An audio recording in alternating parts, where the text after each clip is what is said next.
Oke smart people, assalamualaikum warahmatullahi wabarakatuh. Bismillahirrahmanirrahim saya ucapkan. Nah, setelah 5 hari tidak upload, 5 hari 6 hari tidak upload, saya kembali ke budidaya kubis. Yang terakhir kali saya upload dan saya kaget bukan main.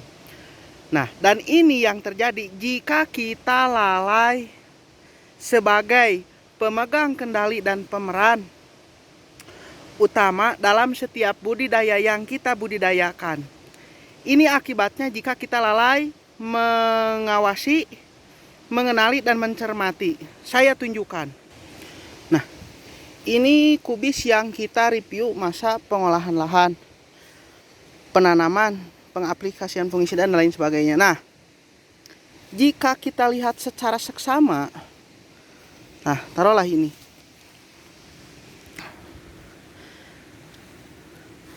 Terjadi Phytophthora bisa, bakteri bisa, antraknos bisa, dan lain sebagainya lah kita katakan supaya mudah. Ini hanya sebagai gambaran saja kita pusatkan di sini. Nah, itu untuk jenis penyakit. Untuk jenis ulat saya juga menemukan masih terdapat Plutella. Nah, masih terdapat Plutella. Ini ulat tuh masih aktif. Kita pencet, kita bunuh sajalah karena ini mengganggu. Nah, ini terjadi pertama karena kelalaian kita sebagai petani itu sendiri. Nah, seperti yang saya janjikan, saya usahakan untuk mereview baik buruknya tanaman yang saya budidayakan.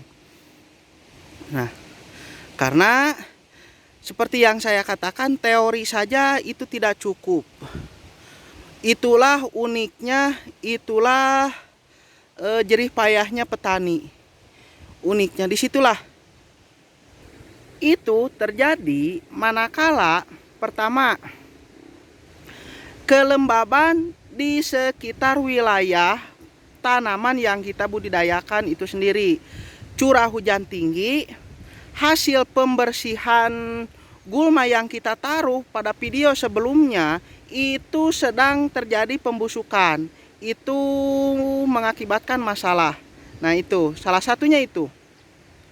Yang kedua, terjadinya tingginya faktor N dari pupuk, hormon, dan nutrisi cair yang saya berikan. Alasannya pasti dan jelas, karena saya belum memberikan pupuk dasar dan pupuk kimia karena terkendala permodalan. Ada di video sebelumnya. Dan akibatnya seperti ini. Kubis yang saya tanam terkena penyakit. Nah, saya sedang menganalisa sebenarnya.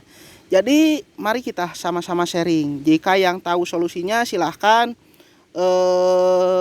komen di kolom komentar. Nah, ini gulma yang sedang busuk ditambah pemberian pupuk kandang berjenis baterai. Ini terlihat masih basah.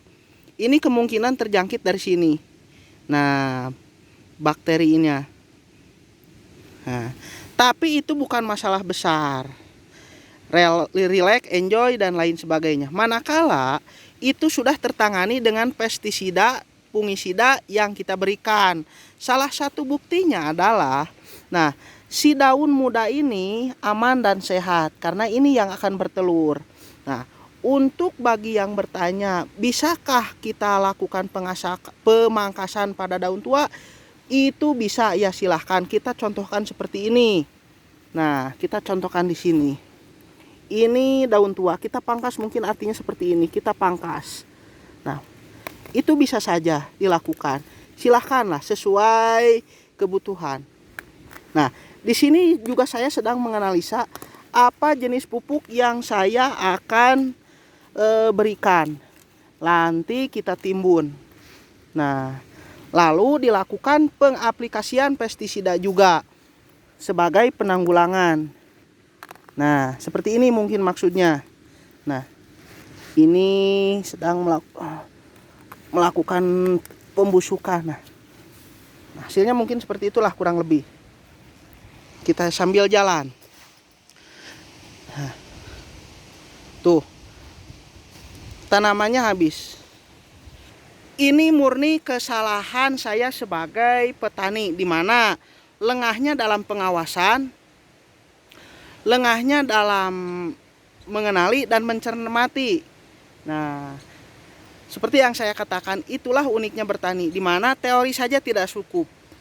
Itulah mengapa susahnya menjadi seorang blogger pertanian. Sangat susah sekali. Nah, harusnya yang sehat seperti ini. Aman. Nah, ini kendalanya pertama dari bibit yang kita tanam, kedua ada pada tanah. Karena kurangnya makanan yang bisa diserap oleh si tumbuhan kubis yang kita budidayakan.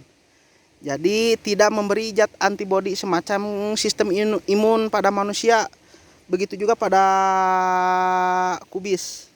Nah, harusnya seperti itu. Tapi di sini yang terjadi malah sebaliknya. Semua habis terkena trotol, hama bulu puyuh. Atau juga kita bisa istilahkan penyakit bakteri lah. Tuh. Itu terjadi seperti yang saya katakan, nah, dari tanaman inang ini nih, yang sedang melakukan proses pembusukan setelah kita bersihkan. Nah, tuh. Ini bukan masalah besar, tapi juga bukan masalah kecil. Kenapa saya katakan demikian? Pertama, si kubis muda ini nih, daun muda ini masih aman dan sehat. Hanya saja jika tidak cepat-cepat ditangani, itu akan terjadi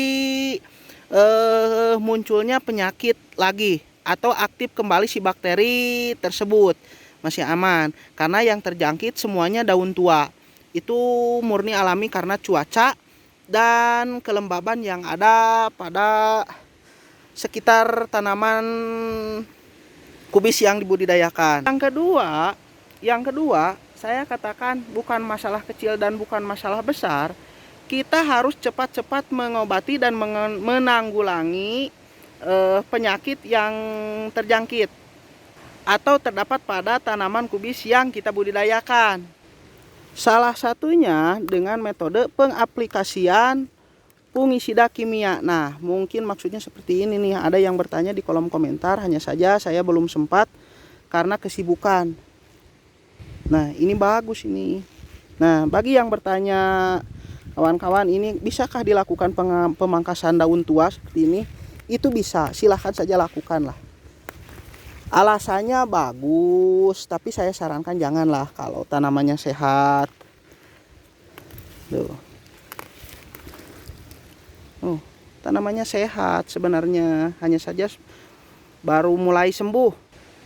Solusinya di sini kita harus secepat mungkin melakukan pengaplikasian fungisida dengan sasaran yang dibutuhkan atau yang bertujuan mengurangi tingkat atau bisa menyembuhkan penyakit yang terdapat pada tanaman kubis tersebut, baik itu kontaknya, sistemiknya. Yang kedua, kita bisa merolling fungisida yang sudah kita pakai atau mungkin menggantinya. Nah, kurang lebih seperti itu. Selain dari tindakan dengan menggunakan penutupan si gulma yang kita bersihkan sebelumnya. Kurang lebih seperti itu. Nah, ini mungkin kita pangkas lagi seperti ini. Nah, sip tuh.